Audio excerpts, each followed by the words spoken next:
That morning seemed to start like any other, but everything shattered in a matter of minutes. Sarah went downstairs with the idea of serving breakfast and stopped when she saw Mark hastily packing clothes into a suitcase. There were no clear explanations, just short, evasive phrases, and the immediate certainty that something was seriously wrong. What at first seemed like just another argument turned into a brutal blow when, hours later, Sarah checked the accounts and discovered that all the money she had saved over the years had disappeared. The $75,000 earmarked for her daughter Emma's future no longer existed, erased with a stroke of the pen by the man she had trusted for a lifetime. The pain came not only from the marital betrayal, which was devastating in itself, but from the cold-heartedness with which Mark had emptied the family accounts and left his wife and daughter without a single supporter. Sarah was paralyzed, unable to react, as if the floor had opened up beneath her feet. The trust of 22 years was shattered in seconds, and what tore her apart most was the thought of Emma's look when she learned that her own father had destroyed the entire family's efforts. In that instant, more than anger or sadness, what dominated Sarah was a feeling of absolute disbelief, as if she were living someone else's life. Emma, barely 12 years old, was the first to break the silence that had dominated the house since Mark's departure. Unlike her mother, who was still struggling with tears and a sense of having lost her way, the girl displayed a serenity that seemed out of step with her age. She had been observing her father for months, noting absences, half-baked excuses, and strange movements on the family computer. As Sarah sank into despair, Emma opened her hidden notebook and revealed that she had kept a detailed record of every irregularity she had discovered. The shocking thing was realizing how far she'd gone. Emma, self-taught, had learned to track passwords, access credit records, and gather evidence that even a suspicious adult wouldn't have been able to obtain. There were the emails with Rebecca, Mark's co-worker, and also the bank statements that proved it wasn't just infidelity, but a plan to steal and start a new life away from them. Sarah didn't know whether to feel proud of her daughter's intelligence or devastated to realize that the girl had had to grow up suddenly to face her own father's betrayal. Behind her bedroom door, Emma had compiled everything in a digital folder: screenshots of transfers, private conversations, and even credit applications made in her own name, as if the girl had simply been used to finance her father's escape. Seeing this material, Sarah felt a knot in her stomach. It was too much to process in a single afternoon. Fear mingled with helplessness. How could she protect her daughter from something so twisted if she hadn't even been able to foresee what was happening under her own roof? However, Emma left no room for resignation. She presented each piece of evidence calmly, almost as if she had assumed that sooner or later this moment would come. Her plan was clear: expose the truth and cut off any possibility of Mark continuing to manipulate the situation. Sarah understood then that the girl had not only discovered the betrayal, but was ready to act. And amid the confusion, that childlike determination, although painful, became the only anchor of stability they had in the face of chaos. Emma decided the first step was to protect what remained. She blocked the cards, changed the passwords, and sent alerts to the banks to prevent Mark from continuing to transfer money in her name. Sarah looked at her in astonishment, unable to imagine how a child could handle herself with such confidence in a situation that had paralyzed her. That afternoon, the living room became a makeshift operations center, with Emma in front of the computer and Sarah sitting next to her, trying to assimilate that the daughter she had protected all her life was now the one raising both of their defenses. The next step was even riskier. Emma sent a full report to Rebecca's company, with documents proving the illicit transfers and fraudulent use of identities. She also drafted emails to financial watchdog agencies, enclosing every suspicious transaction she had tracked. Sarah could hardly believe it, but at the same time, she felt that such determination was the only reason they still had a chance of getting ahead. That 12-year-old girl had become, in a matter of hours, the protector of her own home. Mark's reaction was swift, As soon as he learned that his actions had been exposed, he appeared at the house with an air of fury and desperation, trying to intimidate Sarah and Emma. But this time the dynamic had changed. He no longer found a silent wife or an innocent daughter. Emma was waiting for him with the dossier in hand, each document arranged like a mirror, reflecting his deceptions. It was the first time Sarah saw him cornered, without arguments, stuttering in front of a girl who, at barely 12 years old, was showing him that there was no room for his lies. That confrontation was decisive. Sarah, though still trembling inside, understood that she couldn't leave Emma alone in that battle. She stood by her side and let the silence bear the weight of betrayal. Mark, unable to meet his daughter's gaze, left the house without suitcases, without plans, and without excuses. The image of his shrunken figure walking out the door was etched in both of their memories like the end of an era. He was no longer the man who represented stability, but someone who had destroyed everything he was supposed to care for. That same night, while Sarah tried to fall asleep amidst tears and confused thoughts, Emma continued working at the computer.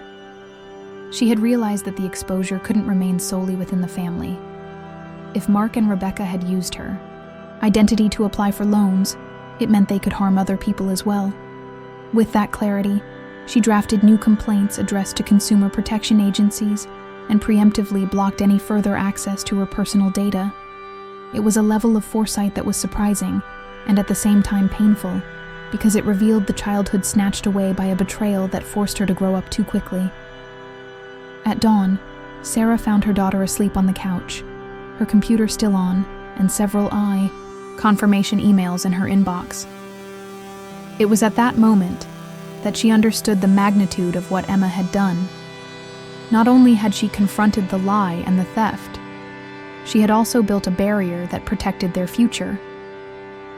Sarah covered her with a blanket, and for the first time since it all began, she felt a spark of hope. In the midst of the disaster, an unexpected force had emerged that was beginning to change everything. As the hours passed, the first responses began to arrive. Rebecca's company immediately opened an internal investigation, suspending her from her duties after verifying the veracity of the documents Emma sent. At the same time, a financial institution blocked the accounts linked to the suspicious transactions, leaving Mark without access to the money he had stolen. Sarah read each notification in disbelief, wondering how a 12-year-old girl had managed to trigger such a chain of consequences with such precision. The following days were a mixture of exhaustion and relief. Sarah tried to compose herself emotionally, still feeling like she was living in a kind of nightmare, while Emma continued to fine-tune the details of the dossier and respond to the agencies requesting more information. Little by little, the story began to unravel. The man who had seemed untouchable for 22 years was exposed, and the little girl who needed to be protected became the central figure of resistance. For Sarah, this contrast was as painful as it was inspiring.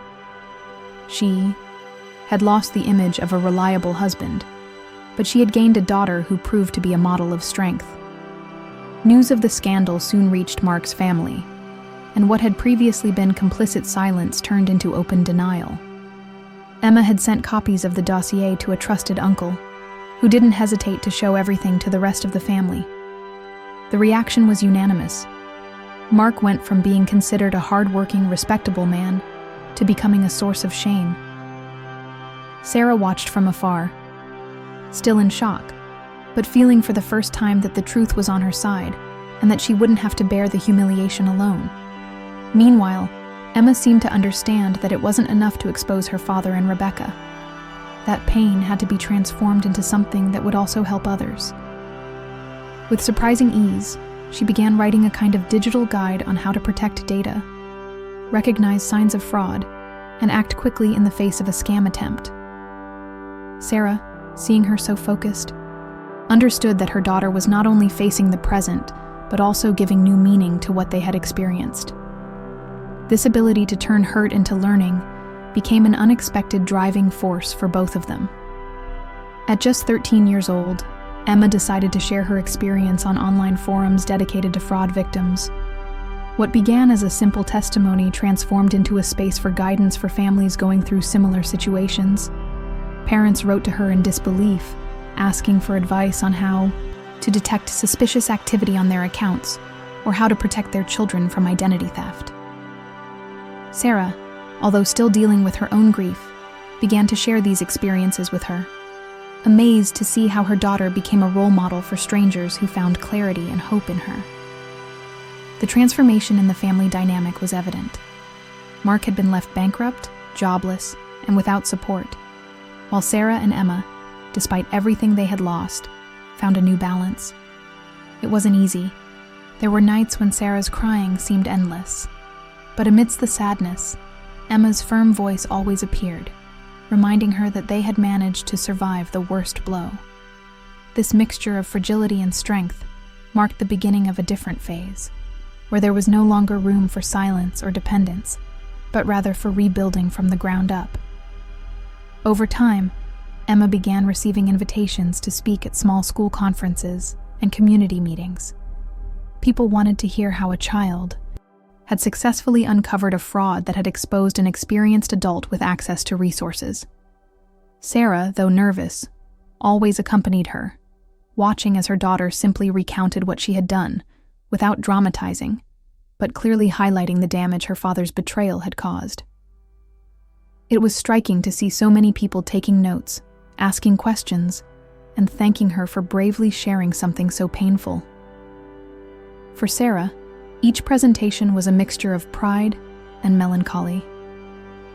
Pride, because she saw an unexpected strength blossom in Emma, and melancholy because deep down she knew no girl that age should be burdened with such a responsibility. Even so, these conversations became a kind of shared therapy. Every time Emma told her story, Sarah also released a bit of the weight she carried inside. And although the wound remained open, little by little they began to understand that what they had experienced had not only marked them, but had also united them in a new way, impossible to break. Meanwhile, Mark was trying to regain his footing, but everything was going wrong. Without credit, without the support of Rebecca, who had abandoned him as soon as he lost his job, and with his family turning their backs on him, he began showing up at the door with weak excuses and pleas for forgiveness. Sarah watched him from the window, with a mixture of anger and compassion, but this time, she didn't open the door. The betrayal had been too profound, and although her heart trembled at the sight of him being defeated, she knew that letting him in would be allowing history to repeat itself. Emma, with surprising serenity, simply reminded him that he no longer had a place in her life. That change in both of their attitudes was definitive. Sarah understood that, beyond everything they had lost, they had gained something worth more. The certainty that they could live without fear, and without depending on the person who had destroyed them. They began to reorganize the house, putting on new locks, painting walls, as a symbolic way of erasing Mark's traces. Every gesture, no matter how small, represented a step forward. It wasn't a quick or easy process, but little by little, home began to feel like a safe space again. As the months passed, Emma transformed that pain into an increasingly solid project. She started a simple blog where she shared digital security tutorials she had learned and applied herself. At first, they were just basic texts with screenshots, but they soon became practical guides that began circulating among families, teachers, and even small local businesses. Sarah watched the visitor count grow, and messages of gratitude pour in from people who had avoided scams thanks to her daughter's advice. It was incredible to think that it had all started in her living room, amid tears and despair. That recognition soon opened more doors. A community organization invited Emma to give her first formal talk, this time in front of an auditorium, full of parents and students. Sarah accompanied her to the stage, feeling her heart beat faster than ever. Watching her daughter, barely 13 years old, speak clearly and confidently about topics that many adults barely understood, was one of the most moving moments of her life. Although the wound of betrayal remained, that night Sarah understood that the future was not lost. It was being reborn, thanks to Emma. The impact of that talk was so great that they soon began receiving contact from other cities. There were schools, parents' associations, and even journalists interested in hearing the story of the girl who had stood up to her own father to protect her family's future. Sarah, still emotionally scarred, found herself traveling with Emma to accompany her to each presentation. On those bus or train rides, mother and daughter shared silences and glances that spoke louder than words. They both knew they were rebuilding their lives from the rubble, step by step. Meanwhile, Mark sank deeper into isolation. His attempts to justify himself lost their effect when the allegations began to advance in the legal arena. Rebecca's company confirmed the irregularities, and the banks permanently closed the accounts linked to the fraudulent transactions. Sarah no longer saw him as a trustworthy husband or father, but as someone who had chosen to destroy everything in exchange for nothing. Emma, although aware of the damage, preferred to focus on the positive.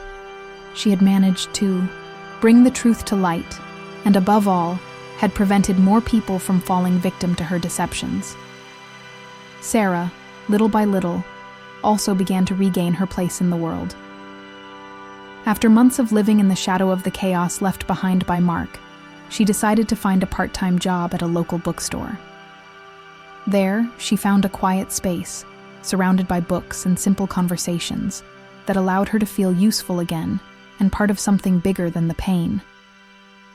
At the end of each day, she returned home with a different sense of calm, as if this small step were a way of reminding herself that there was still life beyond the betrayal. Emma, for her part, continued to grow in her new role. She was no longer just a child who had uncovered a fraud. She was now seen as a youth leader on digital security issues. Several families approached her for advice, and although Sarah tried to set limits so she wouldn't be burdened with adult responsibilities, she knew her daughter had found a true purpose. Through it all, they both learned to support each other. When one faltered, the other remembered the reason they were still standing. And that complicity became the foundation of the new life they were building. As the official investigations progressed, the evidence Emma gathered began to carry crucial weight. Financial oversight agencies recognized her contribution, and although due to her age she couldn't be named as the main whistleblower, they summoned Sarah to several hearings to confirm the information. It was an exhausting process, full of paperwork and hearings, but at the same time healing. Each document submitted was like another piece closing in the cycle of betrayal Mark had opened. Sarah, who at first feared taking legal action, found strength in the knowledge that they were now defending not only their own property, but also the dignity he had tried to take away from them. The case began to attract the attention of local media. A local newspaper published a story about the girl who uncovered a family fraud. And although Sarah was hesitant to expose her privacy so much, she agreed because she understood that telling the truth could help others in silence. The impact was immediate. Emails, calls, and messages from grateful families poured in within days. For Sarah, it was strange to see her pain transformed into inspiration for others, but it was also comforting to think they hadn't gone through it all in vain. Emma, on the other hand, took it naturally, convinced that sharing what they knew was the best way to make sense of what they had experienced. Notoriety also brought with it more formal invitations. A local university proposed that Emma participate in a panel on digital security, accompanied by adult experts. Sarah nervously accompanied her, fearing the pressure would be too much, but watched her perform with surprising calm.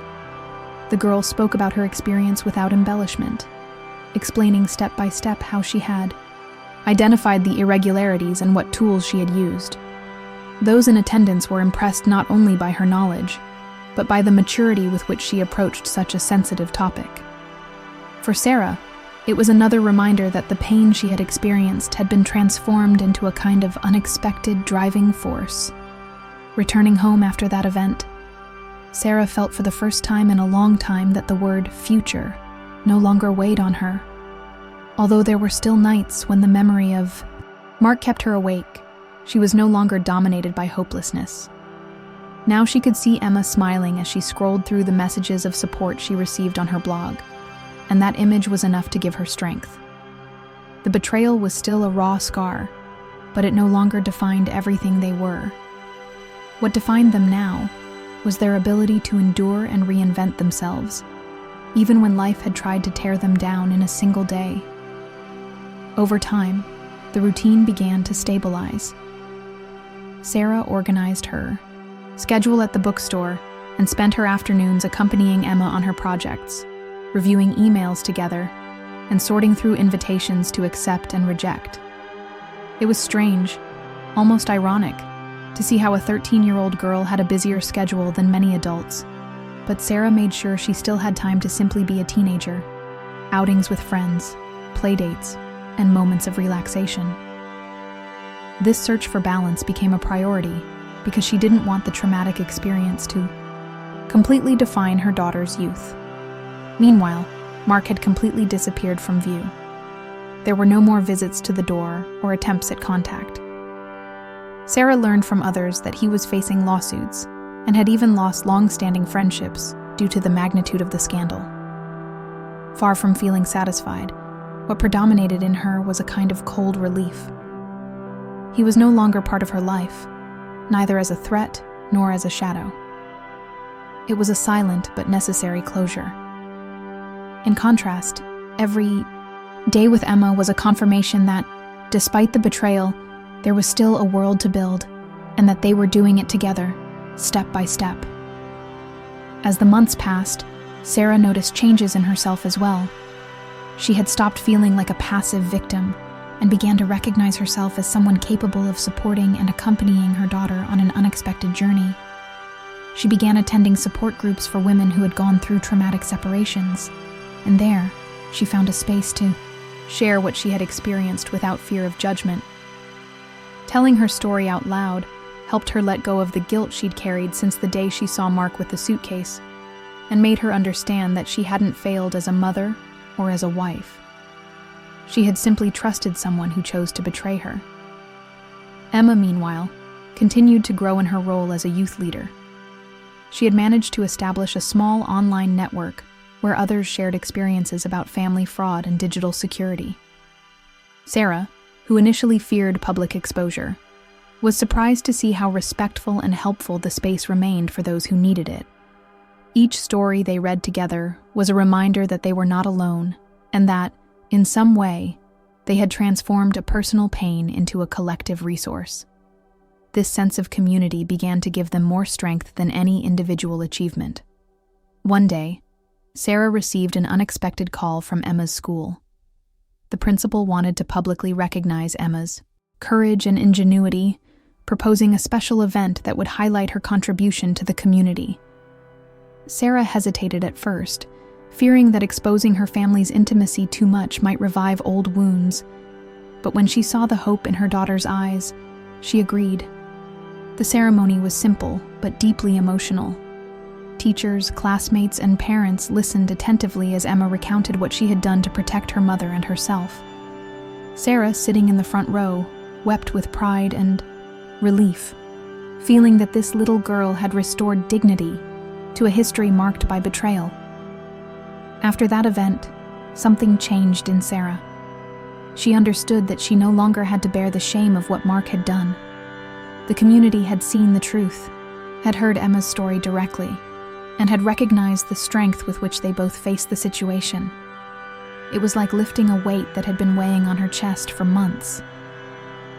That same night, when she got home, she allowed herself to smile, wholeheartedly, for the first time in a long time. She no longer looked to the future with fear, but with the certainty that together they had forged a new path, one where trust and resilience would be the foundation. Following this school recognition, more invitations began to arrive. This time, They weren't just community talks, but also interviews with regional media outlets that wanted to delve deeper into the story. Sarah was cautious, but allowed Emma to participate as long as the focus was educational and not sensationalist. What was surprising was seeing how people engaged with Emma's practical advice more than the morbid curiosity about betrayal. Parents, school principals, and even small business owners sought guidance to prevent what had happened to them. This attention reinforced the idea that what they had experienced had not been in vain. At the same time, Sarah began to enjoy small personal victories. She dared to redecorate the house, replacing the spaces that had once reminded her of Mark, with environments that now conveyed calm and freshness. She painted the walls with Emma, hung new photos, and even restored the garden that had been neglected for months. Each physical change represented an emotional breakthrough. Walking through those renovated rooms, she no longer saw ghosts of the past, but tangible proof that they could rebuild their home from the ground up. That sense of control, however modest, was deeply healing. The legal process against Mark finally moved forward, and although Sarah never sought revenge, she was relieved to see that justice was beginning to hold him accountable for his actions. There were tense hearings, endless paperwork, and moments when exhaustion nearly overcame her. But each ruling in her favor was a reminder that the truth was on her side. Emma, too young to be directly involved, followed every development closely, asking her mother for details and silently celebrating each step that further removed her father's shadow from their lives. At the same time, the support network Emma had created began to grow unexpectedly. What began as a blog transformed into a virtual community with hundreds of members sharing experiences, questions, and resources on digital security. Sarah, observing this movement, realized that her daughter had found a mission bigger than themselves. What had been born from a tragic day was becoming a lifelong project. And although the wound remained, the pain was transformed into a driving force to protect others. That was the first time Sarah thought that maybe, after all, they could be grateful for having survived that storm. With each story they read in the online community, Sarah and Emma better understood the scope of what they had built. There were messages from people who had managed to detect fraud early, thanks to the tips shared, and also stories from families who found comfort in knowing they weren't the only ones to suffer such painful betrayals. Sarah was moved to see that what had begun as a desperate attempt at self-defense was now serving to enlighten others. In a way, feeling like they were helping strangers gave meaning to so many nights of tears and uncertainty. Emma, although still a teenager with schoolwork and friends to laugh with, had become a role model beyond her years.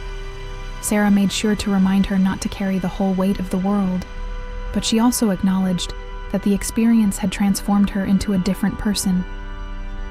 Admirable thing was that, despite the forced maturity, Emma maintained the freshness and enthusiasm typical of her age. She hadn't lost the ability to dream. She had just learned to do so with more caution and awareness. Over time, Sarah realized that her relationship with her daughter had reached a depth they'd never had before.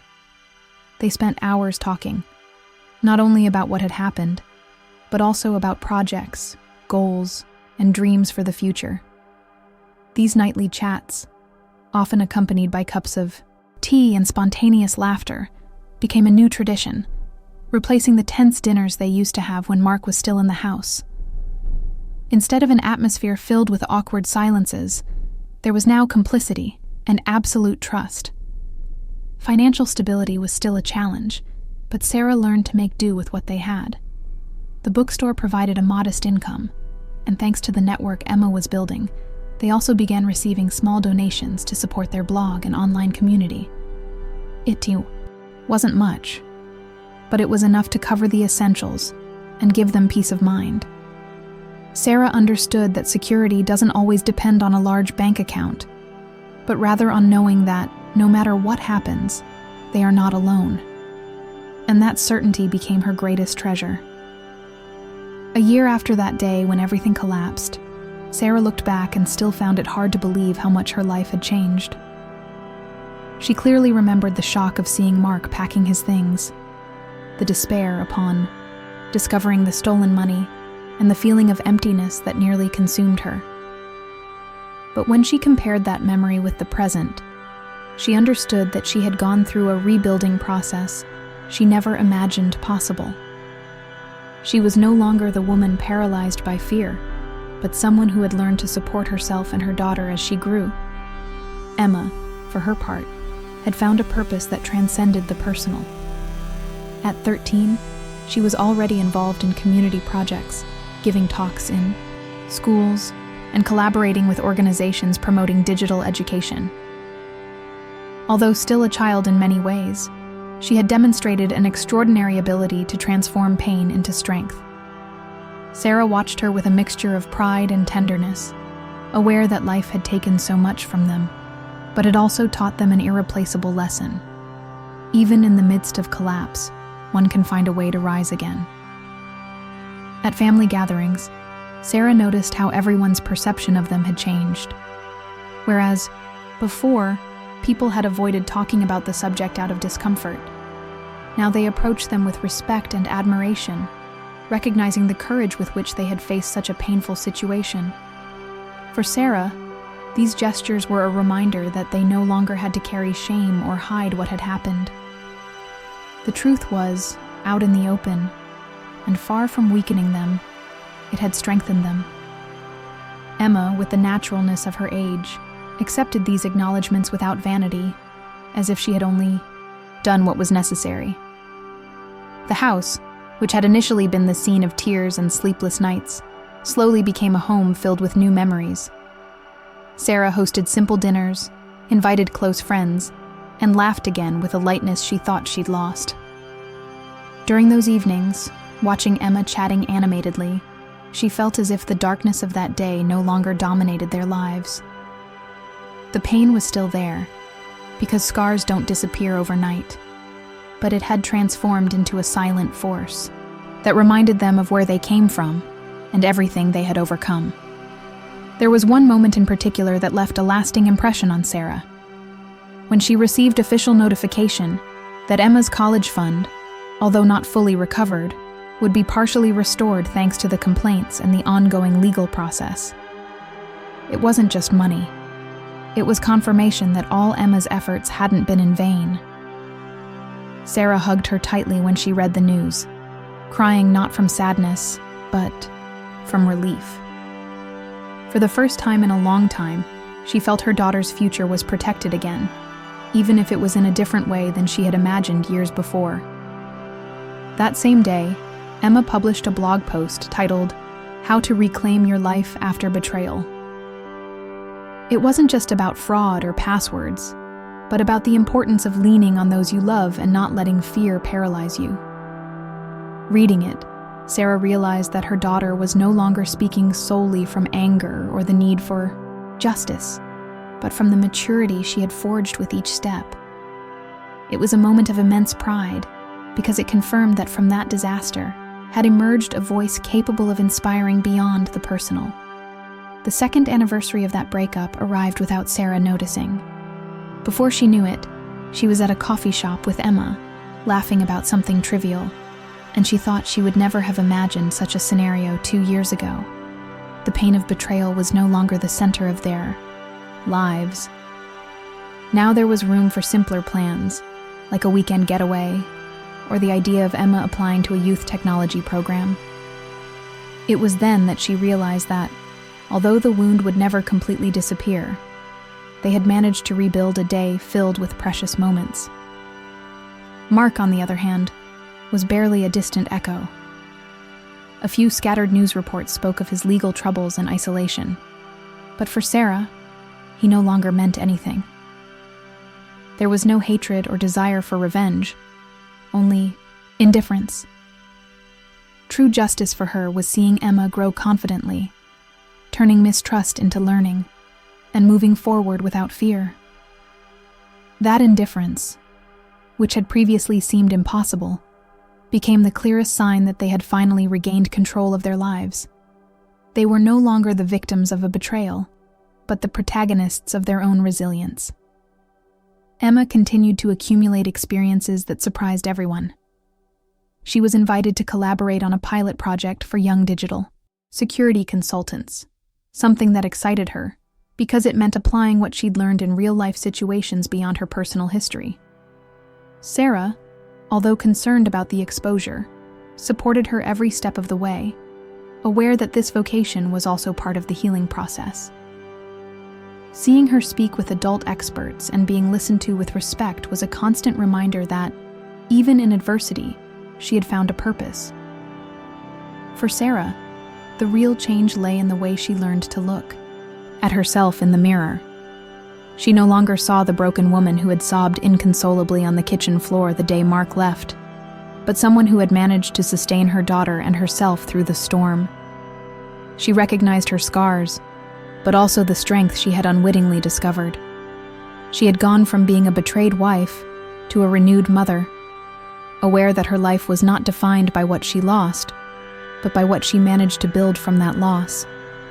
Over time, Sarah also began to share her own voice in the community Emma had created. At first, she wrote only short messages, thanking others for their stories, but little by little, she found the courage to share her version of what they had experienced. She discovered that many women could relate to her experience, not necessarily because of the financial fraud, but because of the feeling of having been betrayed by someone they had trusted blindly. Writing allowed her to release pent-up emotions, and at the same time, become a support for others who were just beginning to go through similar situations. That interaction taught her that resilience wasn't a solitary process. Every response she received, every word of encouragement she shared, brought her closer to the idea that there was an invisible network of people who, even strangers, supported each other. It was then that she understood that overcoming pain wasn't just about leaving pain behind, but about transforming that pain into something useful for others. That discovery, so simple yet so profound, gave Sarah a peace she had long thought unattainable. As the months passed, Sarah and Emma's daily lives began to find a more serene rhythm. Not everything revolved around the past anymore, although traces of it remained present in certain gestures and memories. Sarah enjoyed simple things like preparing dinner, while Emma studied at the dining room table, moments that had once seemed routine, but now cherished as small treasures. She knew that these domestic scenes, free of tension, were the clearest proof that they had managed to recover the tranquility that Mark had shattered. Emma, for her part, maintained a balance between her school life and her growing role as a youth leader. Although she continued to participate in talks and projects, she also dedicated time to her group of friends, sports, and hobbies appropriate for her age. Sarah made sure to constantly remind her that she didn't have to carry the weight of the world.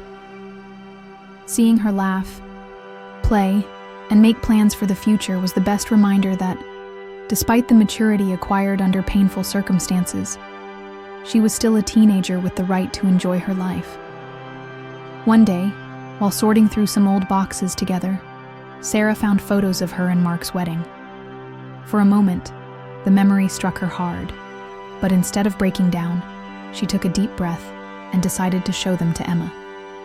The girl looked at them silently, without rancor, and simply commented that the important thing was that they were no longer living under her father's lies.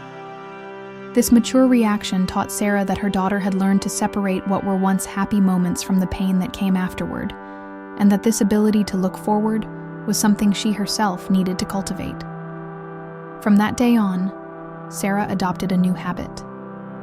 Every time a painful memory surfaced, she used it as an opportunity to reaffirm what they had built since then. She saved the photos, not to deny them, but to acknowledge that they were part of a story that had changed course. She understood that she couldn't erase the past, but she could choose how to remember it. That decision gave her a sense of control she didn't have before, and became another important step in her healing process. As a new school year began, Emma received news that she had been selected to represent her school in a regional technology project competition. Her proposal was based on a simple app to help families detect suspicious financial transactions. Listening to her present the idea aloud, Sarah felt a mixture of pride and amazement. What had begun as a desperate defense at home was transforming into a project with social impact. It was confirmation that Emma had not only survived the pain, but was turning it into a tool for change. On the day of the competition, Sarah sat in the audience, her heart racing. She watched her daughter perform in front of judges and students from other schools, with the same determination she had shown against her father. When they announced that Emma had won first place, tears sprang to her eyes. They weren't tears of sadness, but of relief and hope.